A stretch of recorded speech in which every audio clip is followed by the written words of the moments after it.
You know, just a month before my book, Money and Power, The Secret History, came out,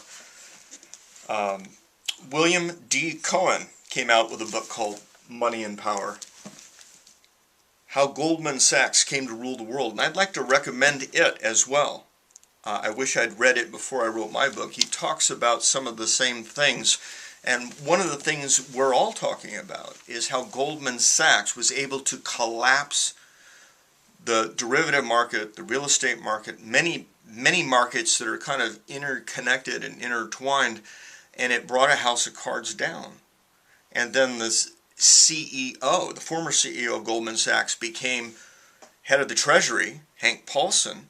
He was able to take that position to destroy his competition, Lehman Brothers, to take his other biggest competitor, which was Bear Stearns, and take their stock that was trading at about $127 and literally drive it down to about $10 a share, where he sold it to his friends at JP Morgan Chase at $10 a share to their shareholders, at pennies, for pennies on the dollar. So and finally they took Merrill Lynch, which was their other biggest competitor, that's Goldman Sachs' competitor, and they ended up convincing Bank of America to buy it.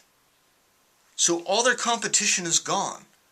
And that's not discussed about at all in the media, that they no longer have competition.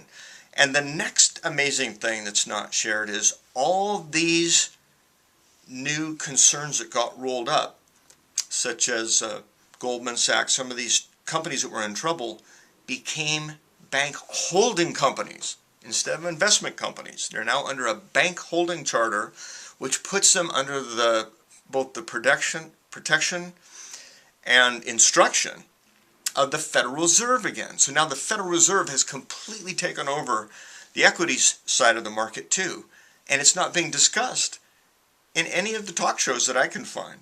This is one of the biggest coups d'etats in the world, and hardly anybody's talking about it. It's important that you know this needs to be discussed.